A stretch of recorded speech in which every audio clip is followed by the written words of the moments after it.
Opa, e aí, beleza? Tudo bem? Tudo em paz? Bem-vindo ao Filosoféia, o nosso querido canal do YouTube.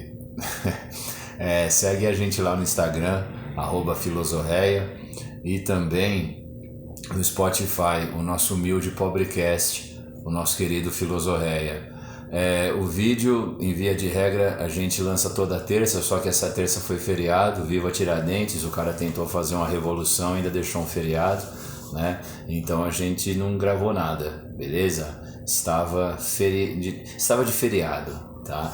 E aí esse vídeo de hoje é um agradecimento a Karl Marx. Aí você fala por quê, né?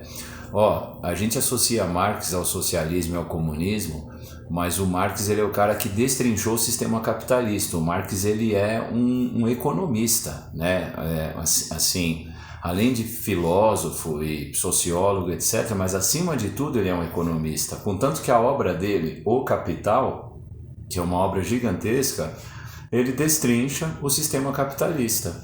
E aí ele aponta as falhas do sistema, você entendeu? E é só em 1848, com o Manifesto do Partido Comunista, quando o capitalismo entra em crise, em 1845, a crise do liberalismo, é que ele aponta uma alternativa, né? Então, primeira coisa que ele defende, você tem folga de sábado e domingo? Agradeça a Marx. Tá? Por quê? Em 1847 ele defendeu a redução da jornada de trabalho e ele dizia o seguinte, que mais tempo livre leva ao desenvolvimento humano, cultural, intelectual e social, tá? Então ele defendia isso já no ano de 1847. Outra coisa defendida por ele, o fim do trabalho infantil, né? Em 1867, ele documentou em detalhes a exploração de crianças em fábricas inglesas, crianças de 5, 6, 7 anos de idade, né? E a sua análise, melhor dizendo, ela foi central para as leis que aboliram o trabalho infantil. Outra coisa defendida por Marx, o salário mínimo, né? Ele dizia assim, que sem um piso mínimo, o trabalhador ele recebe o suficiente apenas para voltar no dia seguinte. Então, a defesa que ele faz das condições mínimas de sobrevivência atreladas ao salário, e não só as condições mínimas, mas para que o trabalhador pudesse exercer, né, plenamente aí as suas condições, além das condições materiais, mas aquelas condições do desenvolvimento humano, cultural e intelectual, né? Essas ideias foram centrais para o estabelecimento do salário mínimo por meio do estado de bem-estar social, tá? Outra coisa também, as férias pagas, que interessante.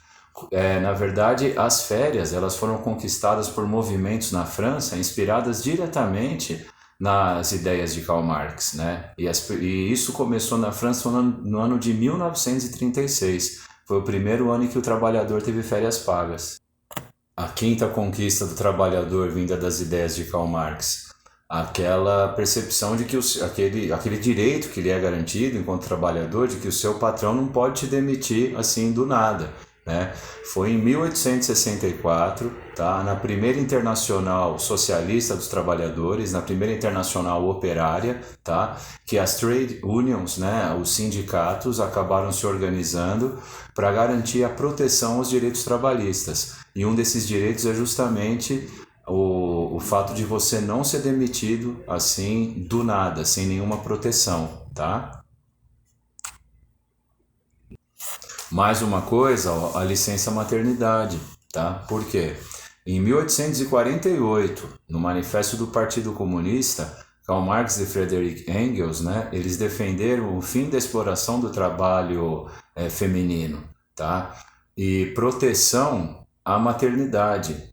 Então isso está lá no Manifesto do Partido Comunista, que é uma crítica ao sistema capitalista, onde eles apontam, né, essa defesa dos direitos da mulher no mercado de trabalho, que vai levar, evidentemente, ao estabelecimento da licença maternidade, tá? E por último, olha que interessante, a redução da jornada, tá? Coisa que está sendo debatida hoje em dia, a redução da jornada da escala 6 por 1, né? O Marx ele analisou no ano de 1867 como que a jornada excessiva ela destruía a saúde do trabalhador, tá? e ele vai apoiar e ser um grande defensor da jornada de 8 horas diárias. 8 horas de trabalho, 8 horas de lazer, 8 horas de descanso, perfazendo aí 24 horas do dia, né? Todas essas ideias que a gente trocou aqui estão contidas nas obras de Karl Marx, estão contidas na obra, né? Melhor dizendo, de Karl Marx. Se você parar para pensar, por exemplo, as 8 horas diárias, né, a jornada de 8 horas no Brasil é uma conquista não do socialismo, mas do trabalhismo, né? Vem com Getúlio Vargas em 1930, aquela tentativa de conciliar capital e trabalho. Na Revolução Industrial, as pessoas ficavam 16, 17, até 18 horas no chão de fábrica, né? E numa escala 7/0, tá entendendo? Então, assim, ao perceber como que o sistema capitalista em ascensão do capitalismo industrial era uma coisa desumana, era algo que era a erosão do potencial humano, porque não permitia ao homem desenvolver plenamente suas potencialidades.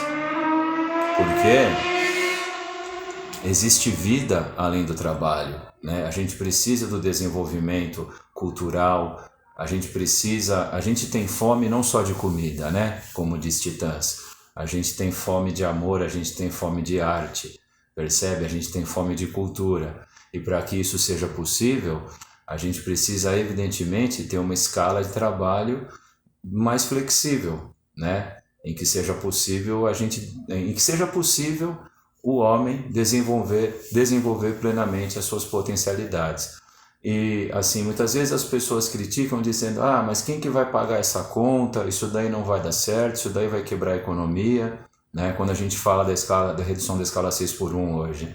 Você não pode nunca esquecer que, assim, quando a escravidão foi abolida, muitos críticos disseram que a economia também ia ser abalada. Quando a jornada de trabalho de 8 horas foi aprovada, muita gente também criticou, dizendo que a economia ia quebrar. Quando o 13º foi aprovado por João Goulart, antes dele ser derrubado pelo golpe militar de 64, também disseram que isso ia acabar com a economia. E as coisas só melhoraram depois disso tudo, tá bom?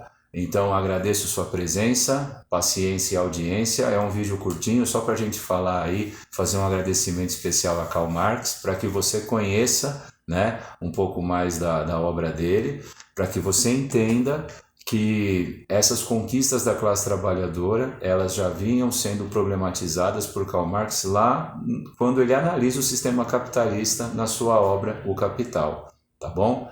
Então, se você gosta aí do Filosoféia, curte, compartilhe, tá? Reverbere isso daqui e se inscreva no nosso canal, beleza? Segue a gente lá no Instagram e também no Spotify.